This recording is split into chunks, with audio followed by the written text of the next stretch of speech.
Vous suivez la télévision Isanganiro. Bienvenue, chers téléspectateurs, à ce journal dont voici les principaux titres. Certains habitants de la commune Mukaza estiment que le délai d'un mois qu'on leur a octroyé pour présenter des plans de leur maison est insuffisant. Elles demandent que ce délai soit étendu. Vous aurez les détails au cours de ce journal. L'association des commerçants ACOBO considère que le cas des divergences sur l'occupation des stands dans les marchés devrait être résolu en séparant ceux qui ont occupé purement les lieux de ceux qui ont construit leurs stands. Plus de détails, c'est dans ce journal.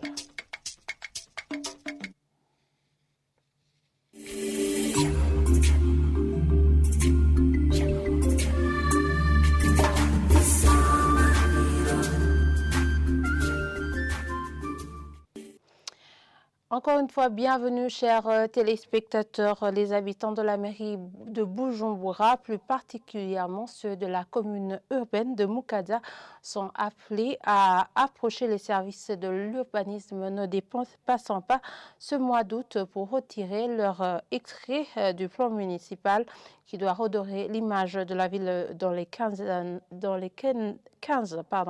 prochaines années. Au cas contraire, ceux qui ne seront pas capables de bâtir conformément à ce plan, ils seront retirés ces parcelles pour les réattribuer à d'autres à qui seront capables d'ériger des constructions.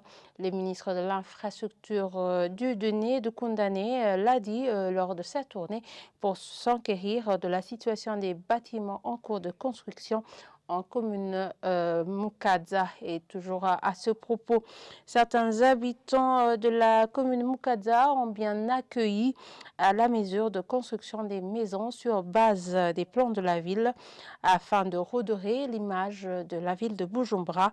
Néanmoins, ces habitants disent que ce délai d'un mois pour avoir présenté leur plan est insuffisant. Suivez-les.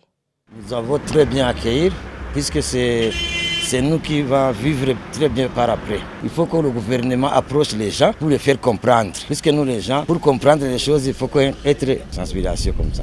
Normalement, délai d'un mois, c'est beaucoup. Je peux présenter un plan. Et puis, qu'ils ont présenté un plan, ils ont été sensibilisés comment ils vont faire après. Il faut que le gouvernement approche ces gens doucement pour qu'il va comprendre par après.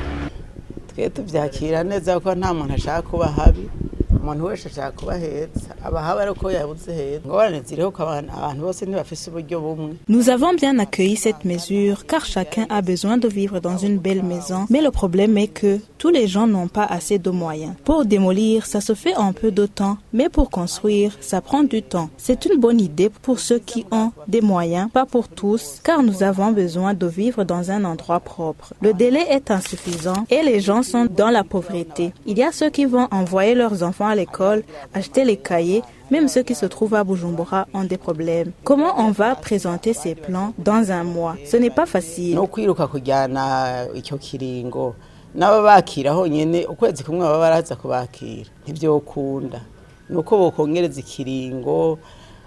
Qu'ils ajoutent un délai au moins 2 ou 3 mois et essayer d'aider la population. Qu'on facilite ceux qui seront incapables. Irafise ikizokongereza ye twe turabanyagihugu leta itwara abanyagihugu bifise ngo niborohereza yego. Et le ministère en charge du travail annonce qu'il a déjà terminé le déblocage administratif pour les employés de la fonction publique lors de la présentation des réalisations annuelles comptant pour l'année écoulée. Deo Lusangwa Mihigo a reconnu qu'il existe un cas difficile à résoudre qui est dû au changement de l'exercice budgétaire.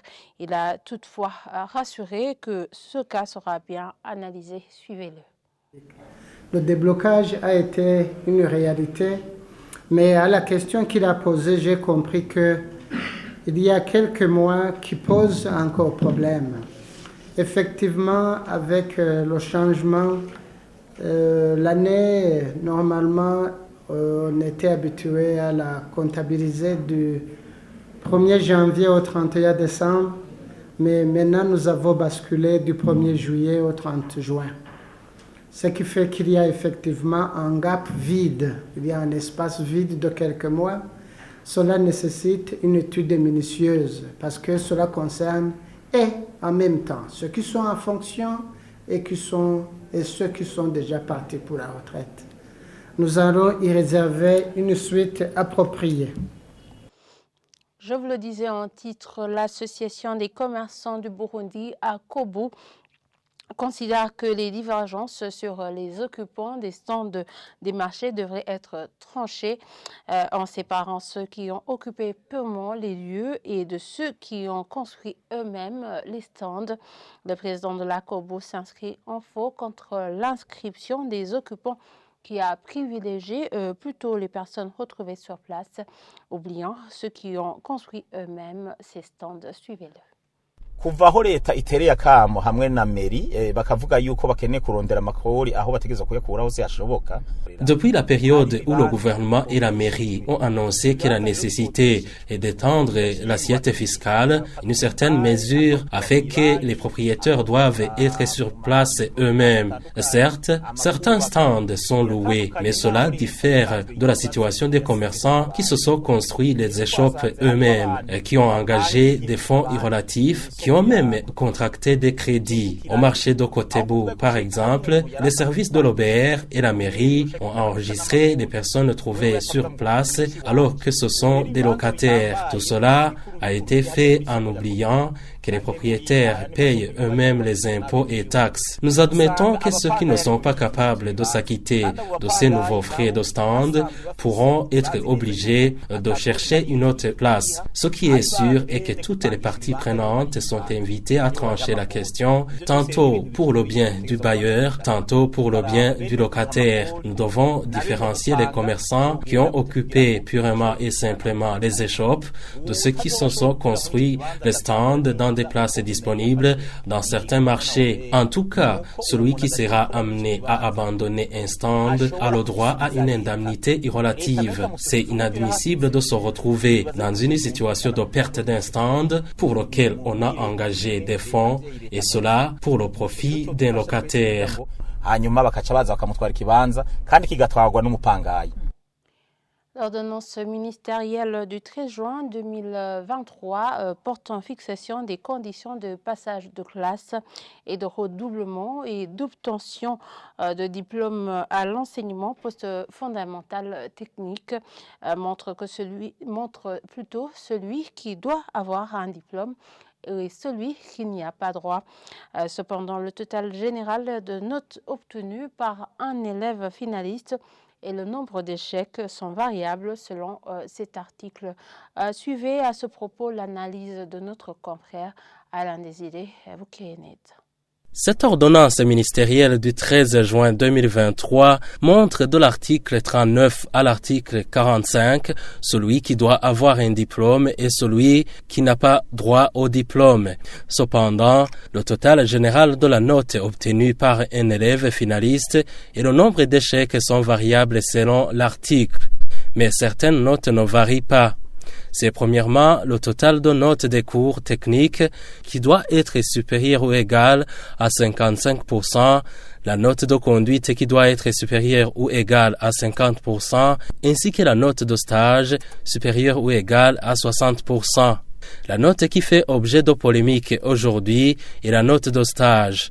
Mais cette ordonnance ministérielle ne montre pas comment utiliser la note de stage. Seul le bulletin scolaire montre comment l'utiliser. Toutefois, les directions des écoles techniques ont fait des interprétations différentes en matière d'utilisation de cette note. Certaines ont donc ajouté la note de stage au total de la note des cours techniques, tandis que d'autres l'ont ajouté au total général. Pour celles qui l'ont ajouté au total de la note de cours techniques, les élèves ont facilement eu 55% dans les cours techniques exigés pour avoir un diplôme, mais pour celles qui l'ont ajouté au total général, les élèves n'ont pas eu cette facilité d'avoir les 55%.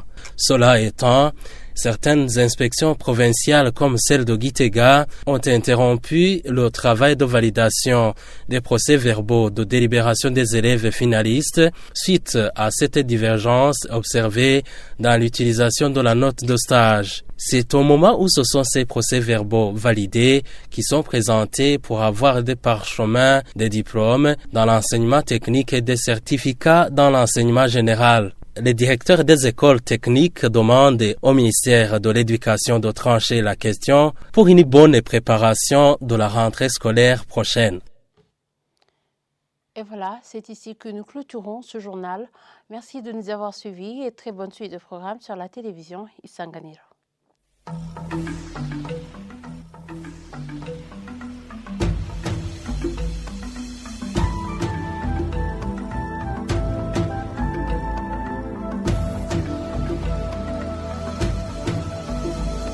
Isa